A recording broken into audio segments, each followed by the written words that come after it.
Hello, ladies and gentlemen. This is Luke Johnson from Noetic, the intelligent social media platform. I'm back with Dr. Jonathan Cook. We are going to be doing something appropriate for Black History Month. George S. Schuyler? Yeah. Schuyler, yes, Black No More. This came together quite quickly because we hadn't done a podcast in a while, and we are here. I believe this is the last day of February, is it not? Yeah. So we just snuck it in. And I was telling Dr. Cook before the podcast began, I've been knee deep in Freud's The Uncanny and doing a podcast on Homer's The Odyssey. So you should expect that in the near future. And so this served as a nice little intermission. Dr. Cook introduced this to me. I know nothing about this book except that I thoroughly enjoyed it. Uh, I don't know how you would even describe this book. So let me kind of hand it over to you, and maybe you can give some background about who Schuyler Yeah. was and when he was writing and where this book fits in a particular genre. Because in some ways it's about race, but there's like a sci-fi dimension to it, and there's lots of like sociological ramifications from that sci-fi dimension to it. So I'm having trouble Yeah. putting it into words. Help me express Okay. myself. So, published in 1931 by George Schuyler, it's considered the first real narrative satire or satirical novel by a black writer. Um, and Schuyler he was part of the Harlem Renaissance, but he was kind of an outlier because he disagreed with some of their principles. I mean, the 1920s and 30s were notable for this talented group of black writers and artists who really created their own kind of new aesthetic, their sort of black aesthetic at the time. And George Schuyler was hanging out with them. I mean, he wasn't friends with that many of them, but he was having sort of dialogue with them. But as a sort of a satirical writer and a social critic, he had a little bit of a skeptical view of some of their ideas. For instance, he rejected the idea of sort of racial essentialism and the sort of emphasis on African primitivism that inspired a lot of Harlem Renaissance writers. So he believed in sort of one standard of judgment for American artists and writers, which was based on the criteria that you would meet if you were white or black as a writer. He didn't celebrate his blackness per se, but he was a fierce opponent of racism at the time. He was born in 1895 in Rhode Island. His father died when he was young. He moved to Syracuse, New York. He joined the Army at 17. He got into a fight over a guy who refused to shine his shoes as a soldier. He needed some shiny boots, so this guy refused to shine his shoes, and he got into a fight with him, and he was put in prison he was sentenced actually for 5 years, but he got out after 9 months. So he had an unpleasant encounter with the justice system. This was just before World War One, and then he gravitated to New York and kind of lived hand to mouth, and then started reading and writing. He was hanging out with a bunch of black socialist writers and thinkers, but he distanced himself from them after a little bit, and he ended up as a journalist writing for the Pittsburgh Courier. He had a long career as a columnist for them, I think a bi-weekly newspaper column. He traveled in the South for them in 1926 and wrote a lot of journalism. He wrote fiction in the 1930s mainly, and a lot of his books aren't that well known. He has a lot of journalism that is out there that I think has never been collected.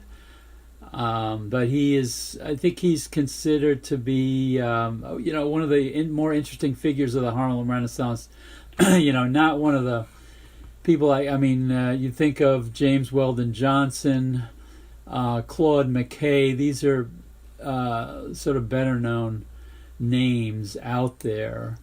But he's also, in the book, he's kind of writing a book of racial passing, which was a well-known genre of the time. Nellie Larson wrote a famous book on passing about a woman who has a tragic life, married to a white man, and then, eventually discovers her mixed race identity or black identity and commits suicide. So this is a novel of passing where the guy succeeds tremendously. This sort of trickster character in the novel Black No More. He has a double identity. In the beginning, he's Max Disher, and then he's Matthew Fisher. George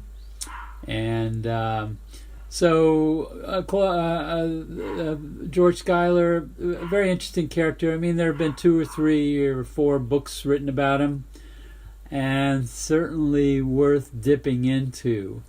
And this novel has an eerie contemporaneity, because when you read it, it really sounds so current, because it's all about racial justice and white supremacy and the paranoia about black power and the threat that African American freedom represents for American culture.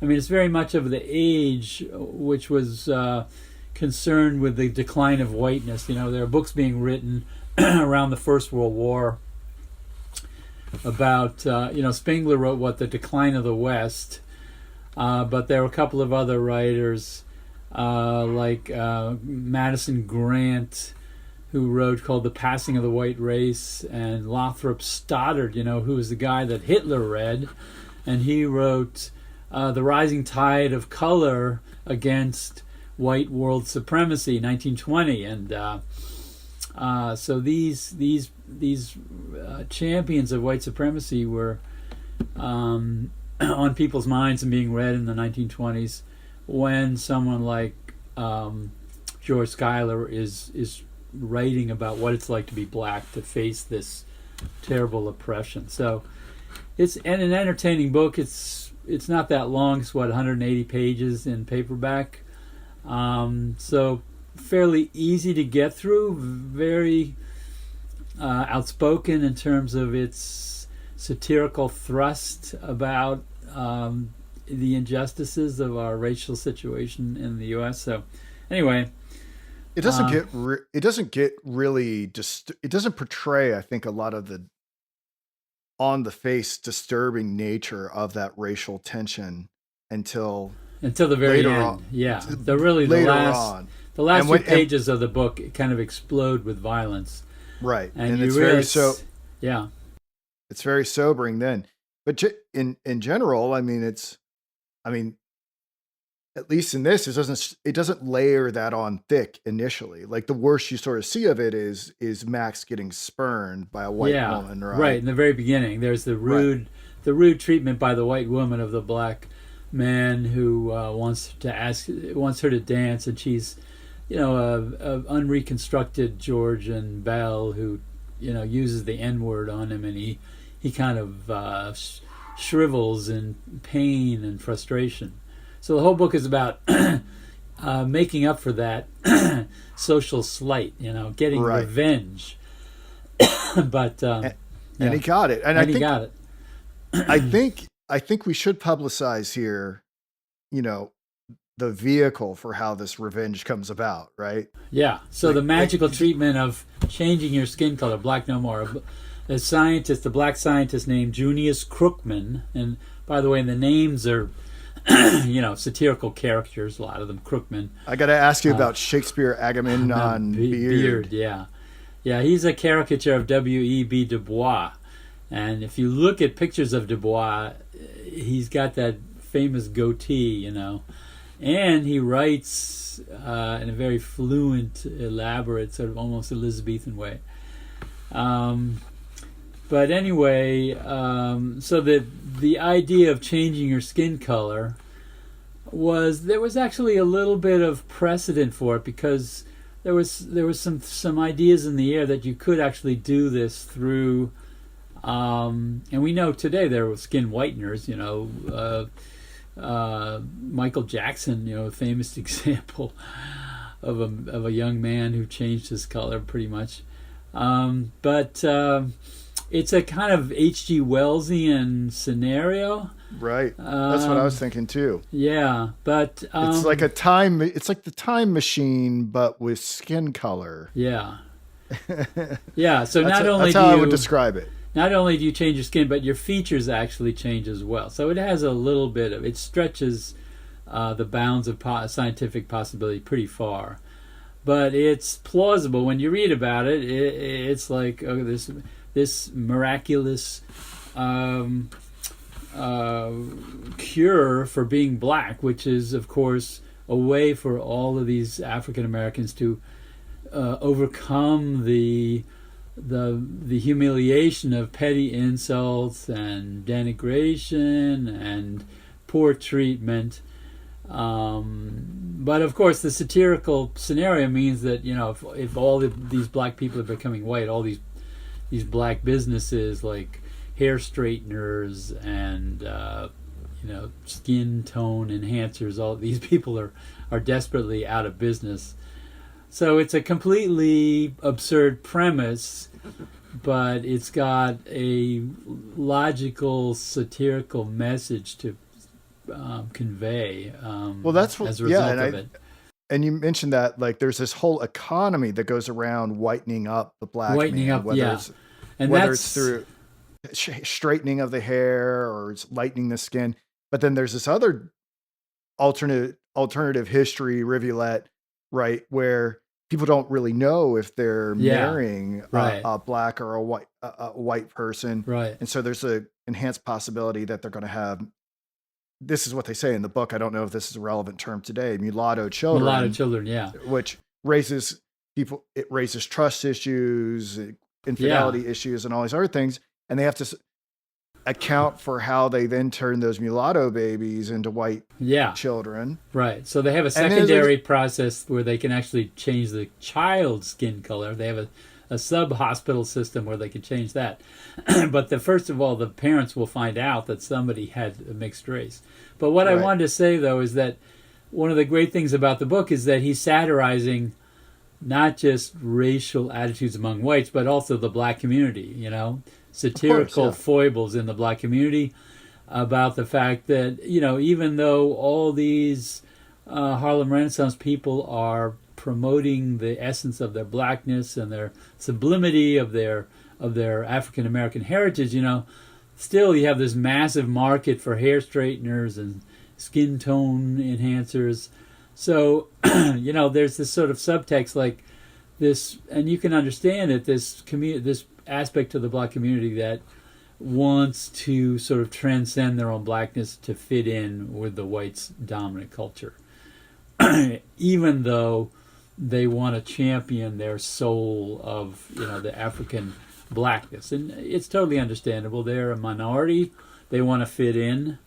But he's satirizing that impulse to change their appearance on their own, without having an operation. And then that creates individuals who are loyalists to their race, right? Individuals who don't want to do the treatment. We don't hear a lot about that, but that's another element that pops up, like the people who refuse to do the treatment. And there's a woman at the very end who is the girlfriend of one of the guys who's a friend of Max Disher, Bunny Brown, who's kind of his comic sidekick, who before they escape from a country that's becoming more and more white, they get a stop to pick up his girlfriend, who's black, who's decided not to do the operation, and there's no problem with that because now we've discovered by the end of the book that all these white people who thought they were of pure white ethnicity have some, a little drop of black blood somewhere back in their colonial heritage, or even more recently. I mean, it's so funny. I think of Strom Thurmond, that senator who was revealed to have a black mistress for years, and he was the he was the guy who ran for the Dixiecrat Party in what 1948, and he was one of these unreconstructed Southerners. He was a Klansman too. Yeah, Klansman, and we discover that he had a black mistress and a daughter who was mixed race. So it's this hypocrisy of these Southerners who pretend to this racial purity when 20% of African American blood is mixed with white because of all the philandering that the white slave owners did during slavery and afterwards. Well, what's even a more interesting twist of this is that the prejudice starts to go in the other direction.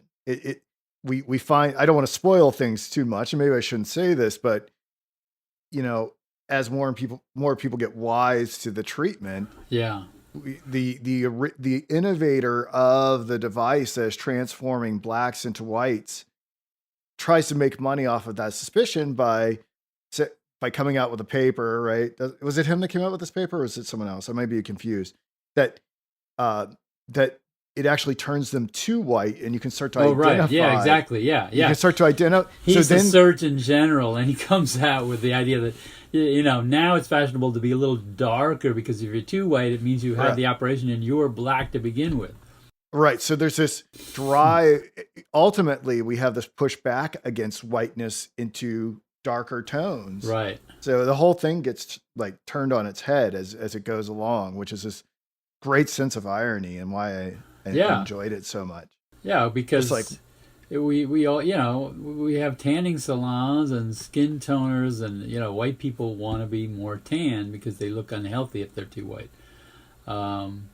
So he's shining a satirical light on the subject, and he doesn't provide an answer. There's no solution here, but he's just pointing out the absurdity of attitudes that Americans have towards race and how it really doesn't do them a service, and they're really just kind of ignorant of their past as well.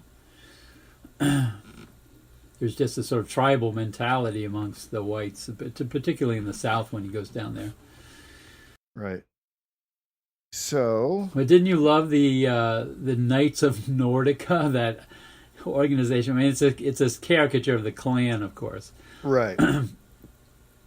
But it just sounds exactly like we have today. Some of these white supremacist groups have this infatuation with Norway and Nordic culture and the idea of white races having this purity to them that is superior.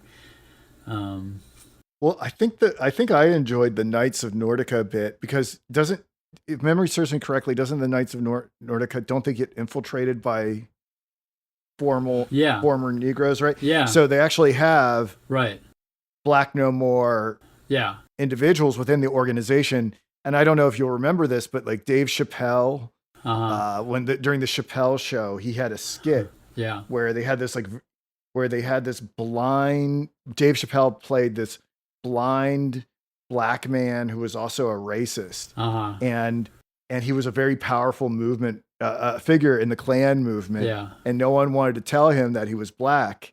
He just assumed that he was white, but he was such a charismatic. And so during the skit, he rips off his hood and all these Klan members' heads explode because this figure they've been following this entire time actually turned out to be black. And he was the source of motivation for their white supremacy. Yeah. And it makes me wonder if Dave Chappelle was familiar with this story because it felt like it almost went there. Well, it's a great satirical motif or a dramatic motif because I'm thinking of Spike Lee's Black Klansman, that movie from about 15 years ago, 10 years ago, which is based on a real historical figure who was infiltrated the Klan as a black policeman.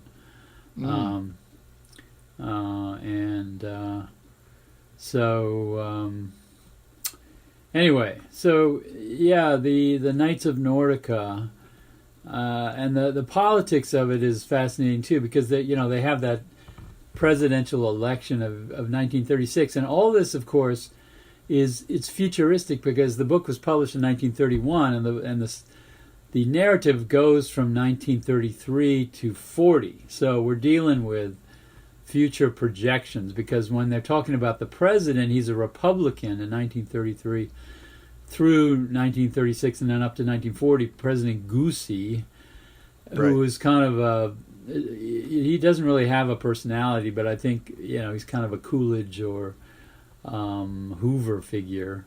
I guess Hoover was in the presidency when the book was written and published.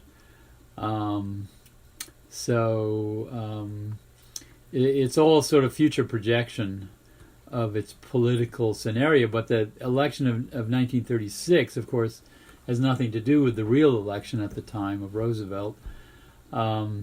It was a dirty trick that the Democrats thought they were going to win, because they were going to get a hold of all this genealogical information about how these white people in the Republican Party had black ancestors.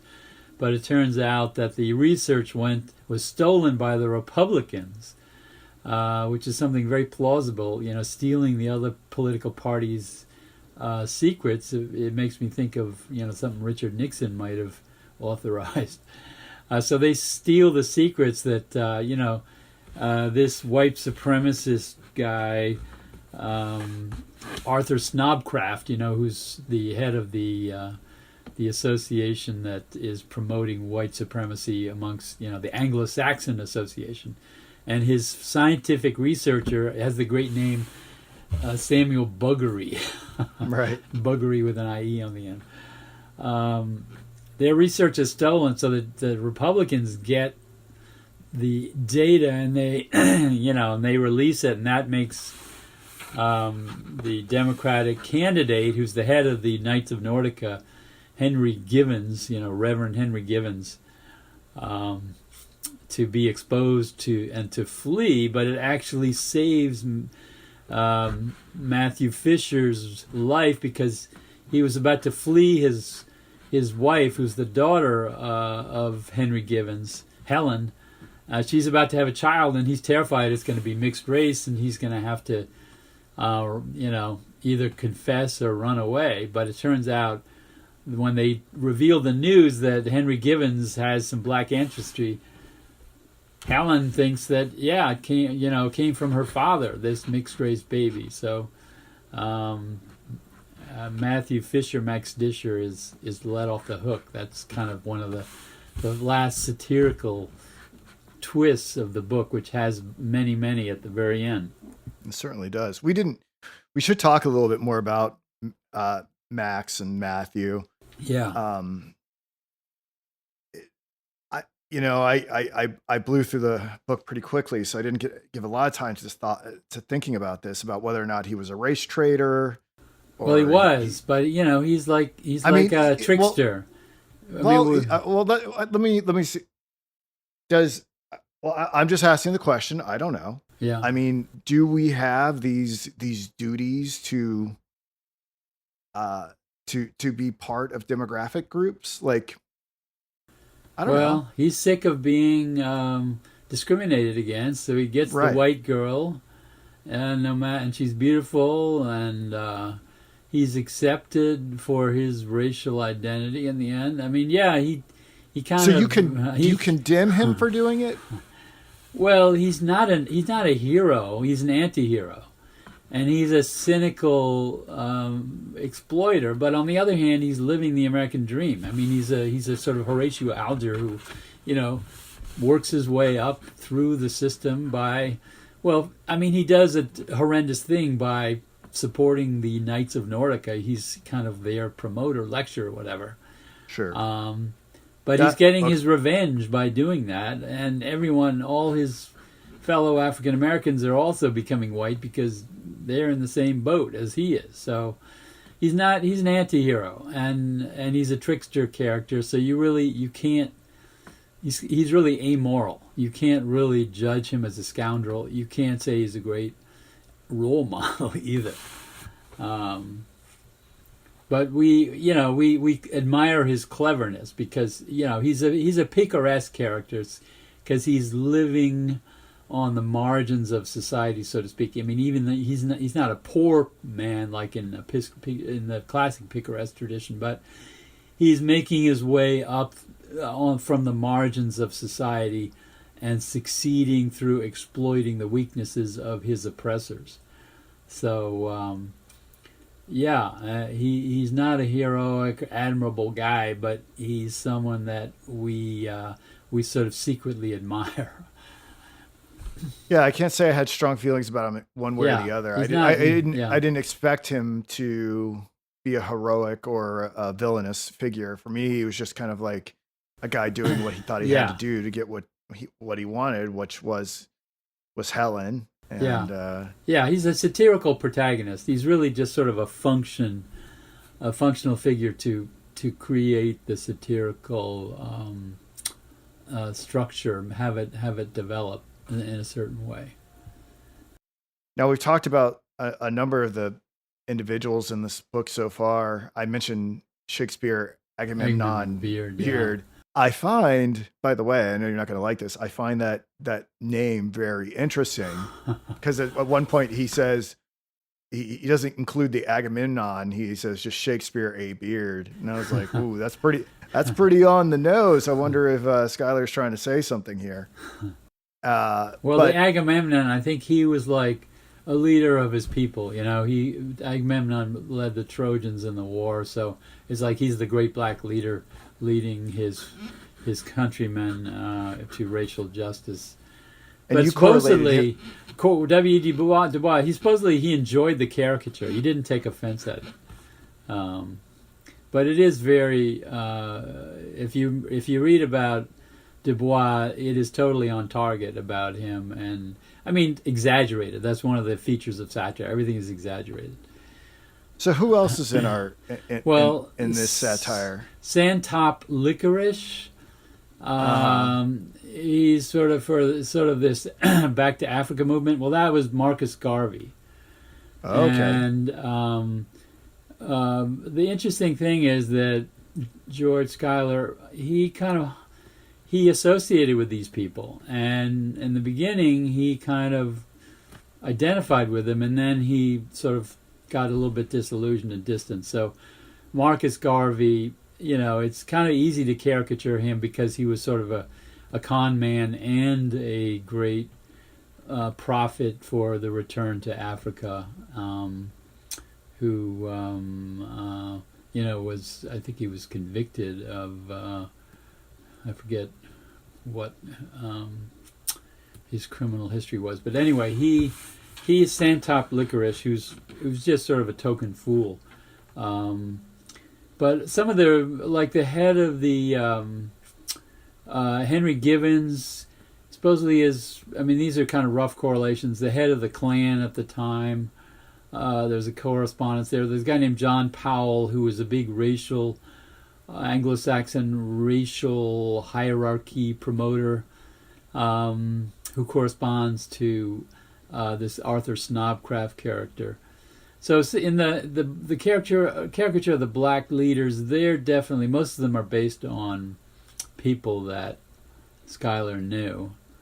But I think the association between some of the white racists are a little looser. There's not physical caricature. There's less of a sort of trail of evidence. What about some of the politicians? I know you mentioned Goosey. I don't really know. I mean, I think it's just a generic Republican guy. I don't think there's enough. He's not in the book enough to really draw any conclusions about him. But maybe, roughly Coolidge as a generic sort of white Republican. But that's one of the things that satire does, caricature, physical caricature, exaggeration, irony, vulgarity, and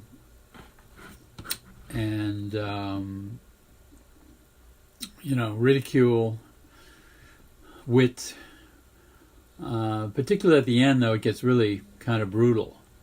Right. Where, you have not only a savage satire on Southern revivalist or Pentecostalist faith, but then I mean, that's a big part of the book. Why don't we set that up a little bit and talk about this revival group that we happen upon towards the end of the book, who they have a charismatic pastor that Alex McFool, I love his name, or McFuel. Right. McFuel, ties in with the idea that there's actually going to be a lynching.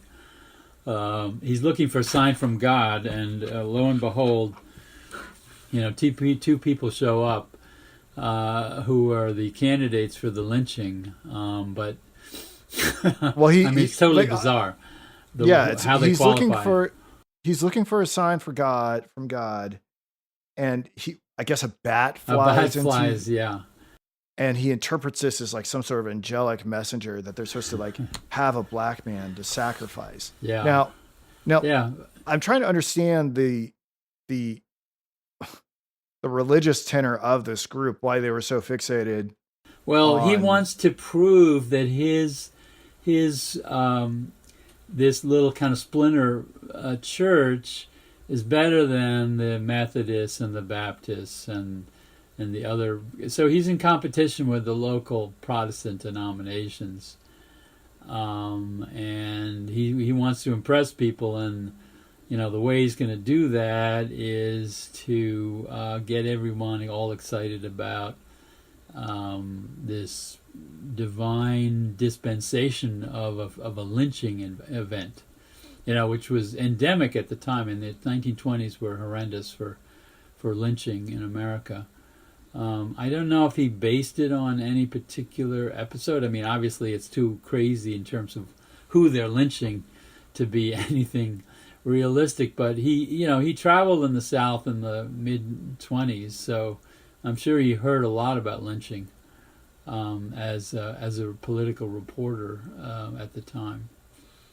But the way it happens, it's kind of like retribution on the craziness of the idea of judging someone by their race, because these are white people who are disguise themselves with shoe polish to come off as black, thinking they'll be treated as just sort of local, black people. But then they think they're going to be saved by showing that they're white.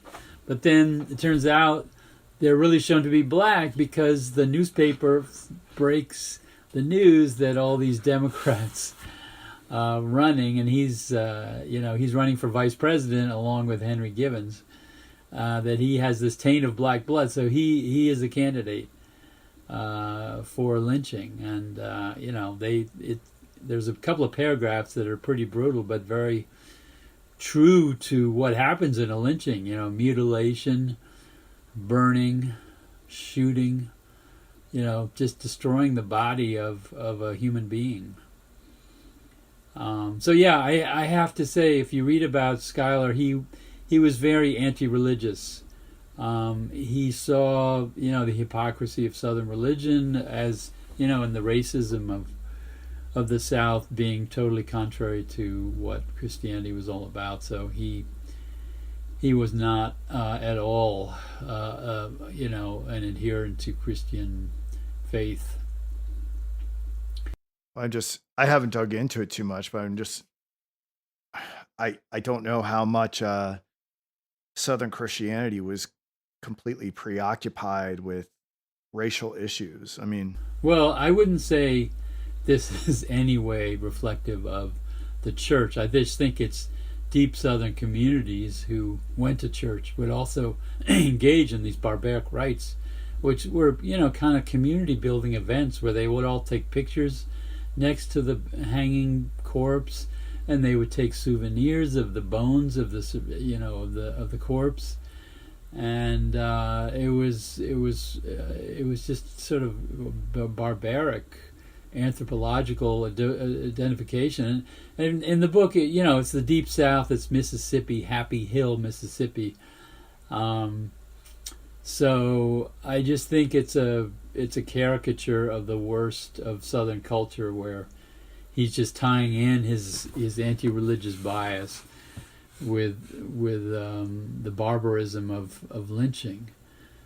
So where did he get his anti-religious bias from? I just think he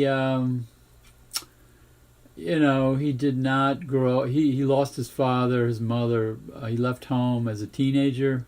He went to the city, kind of raised himself by his bootstraps. He hung out with socialists. So probably in the 20s, it was a culture of shedding the old ideas, and he just, I don't think he ever got any real religious immersion in his education or his parents or his friends or anything.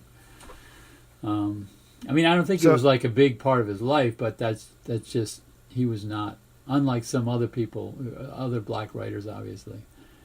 But it sounds like it had more to do with his encounters with the socialist circles that he was in than religious contact. Yeah, well, he gave up on them by the end of the 1920s. In fact, it's interesting about him. We didn't mention the fact that he really became more and more conservative and became fiercely anti-communist after World War II, and very opposed to the civil rights movement. He thought Martin Luther King was a con artist.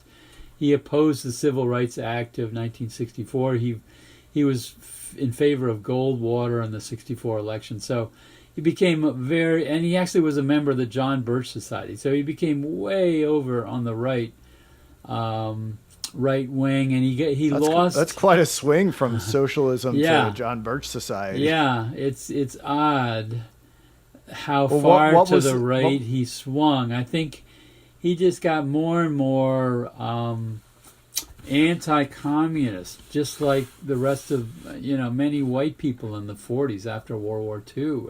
This paranoia about communists, and he thought that black freedom was more like pull yourself up by your bootstraps.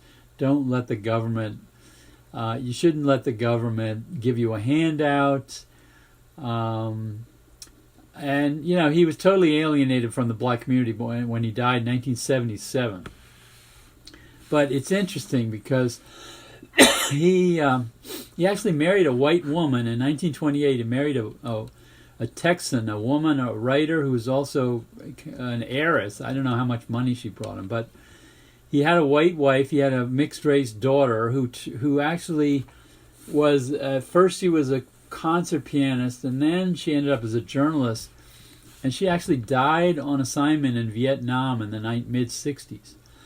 his daughter, and his wife committed suicide right after that. So he had a lot of personal tragedy at that point, but by then he was very, very right wing, and not many African Americans were really interested in hearing anything about him. So, did he write up until his death? Yeah, well, he kept journalism up. I think through the 60s, helping the total right wing Republicans of the time, like Barry Goldwater. So it's very ironic that that's kind of what happened to him. But I think he had these fierce hatreds that show up in a satirist. I mean, we think of Jonathan Swift. He's a pretty conservative guy, although he's not crazy conservative. But to be a good hater is sometimes the requirement to be a satirist, an effective one. Humor is very subversive to the ideologies that you oppose. Yeah. So as far as religion goes, I don't think that was a major part of his book. I mean, he wrote his books in the novels in the 1930s were kind of exposures about. Some of them are actually kind of science fiction based, and he also wrote about a book about how Liberia The blacks in Liberia became, slave masters of other African Americans. So, black Americans shouldn't feel superior to white Americans because they would behave the same way in the same situation. So he's kind of a problematic guy, but early on, I mean, this book shows a real fierce resistance to racial oppression and makes fun of the ridiculous racial hierarchy that existed at the time, the 1920s. We talked about, I mean, I think we've talked about the injustices for blacks in the text, but do we want to say anything about the whites? Yeah, well, there's one place where, Matthew Fisher goes down to deal with some labor issues amongst some members of the Knights of Nordica who work at a factory or a mill in South Carolina. And instead of helping them to get a better wage and better working conditions, he actually makes some money off the mill owners, these two German guys. He bargains with them to avoid any strike by convincing the discontented mill owners that the labor leaders have black blood in their past, in their heritage. So he's working, and we hear about the idea that the reasons why poor blacks exist in a kind of economic subclass, the poor whites are there, and they can't improve themselves because they identify with the white owners and exploiters instead of making common cause with the dispossessed in the black community, where they would have more numbers and more power. But they'll never do that because they refuse to associate with black people who are exactly in the same economic position of exploitation. So that's something that we find in the book illustrated satirically, even though Matthew Fisher is working to continue this exploitation. Because the mill owners make some improvements, they make a swimming pool, they do these kind of cosmetic changes to help the workers, but the workers can't use it because they're working 11 hours a day at their stupid mill. So it kind of ties in with a comprehensive encyclopedic range of this satire. Even though it is a short book, it covers a lot of ground in terms of targeting, this topical nature of satire. It's always based on very specific historical conditions that are kind of twisted around to make moral statements. Because satire is based on two ingredients. One is sort of the wit, the irony, the ridicule, and the other is the moral passion to make a statement of something being amiss. Right. And we talked a little bit about the satire of just the concept of white supremacy. I don't know if you want to elaborate on that in general, but have we identified enough of the satire aimed at the upper class whites? Yeah, well, it's the fact that he's very cleverly covering the sort of Klansman mentality of the sort of lower class Southerners in the Knights of Nordica, and then you have the Anglo-Saxon Association, which is sort of the tonier right.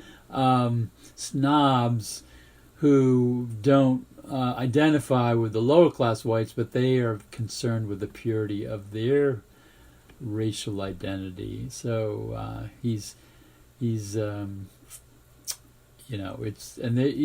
is historically based on what was happening at the time in the 1920s,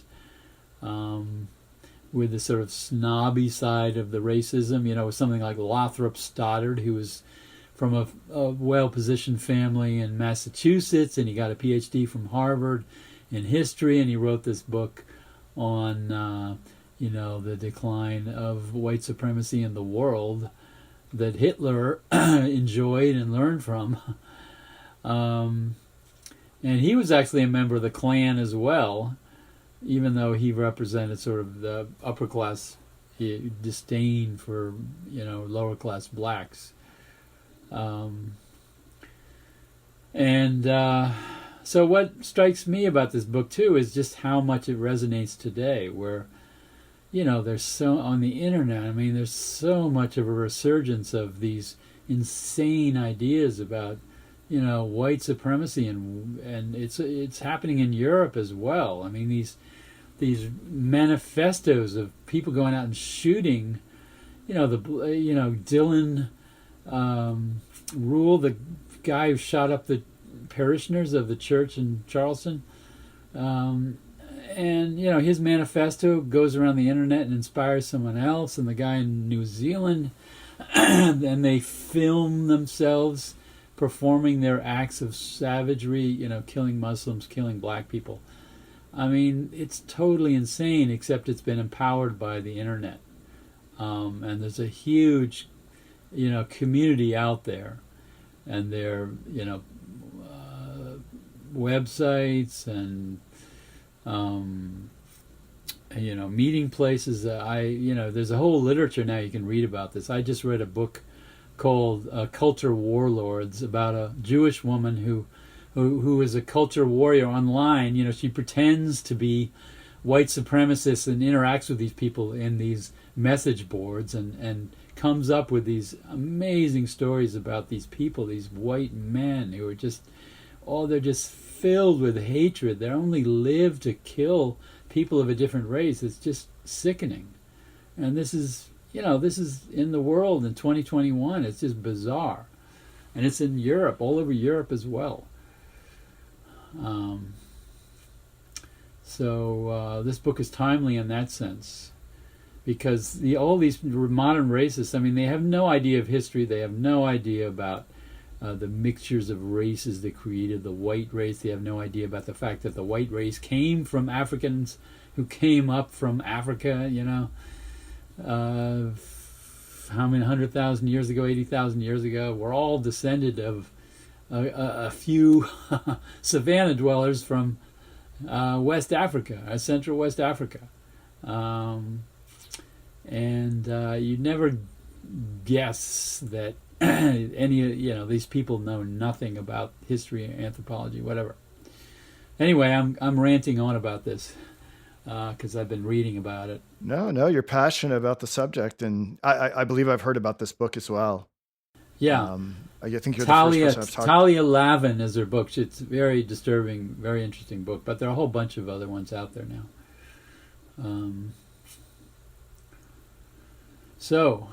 Well, I mean, on the pleasant side of things, yeah. I mean, I am so thankful that you introduced this book to me. It was a wonderful departure from my typical research, and it was a real surprise. So I appreciate that, and I'm glad we got it in. Yeah. Before Black History Month is over. Yeah, and you can get it through in a few hours. You can get through it, so it's it's not like sitting down with a Dickens novel or something like that. Right. Well, is there anything else you'd like to throw in there before we bring this? No, I think we've covered a lot of territory. All right. Well, Dr. Cook, I'm so thankful that we were able to do this, and it's always a pleasure to talk to you, and maybe we'll chat for a second offline about maybe where we want to go in the future. Thank you to everyone who listened. I will have this upload to YouTube and SoundCloud probably later this evening. I'm a little backed up on the Noetic app. We've begun to upload a lot of the material from 2020, and hopefully over the next few weeks we can be completely caught up. And we feature primary content there that or premium content there that we don't feature on YouTube and SoundCloud. So be sure to check that out. All right, Dr. Cook, thank you. Okay.